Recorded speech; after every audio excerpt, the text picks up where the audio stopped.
দেখুন আমার সবগুলো আলুর চিপস, মানে নতুনভাবে একটু আলুর চিপস ভাজলাম। অবশ্যই ভাজা করা হয়ে গেছে আমার।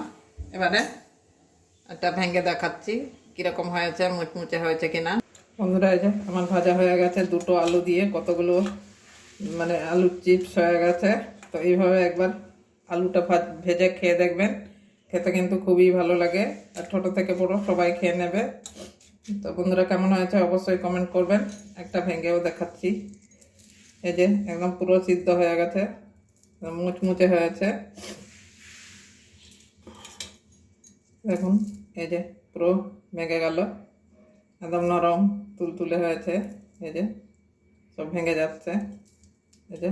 তো অবশ্যই আপনারা একদিন বাড়িতে বানাবেন, আর ভালো লাগলে লাইক করবেন।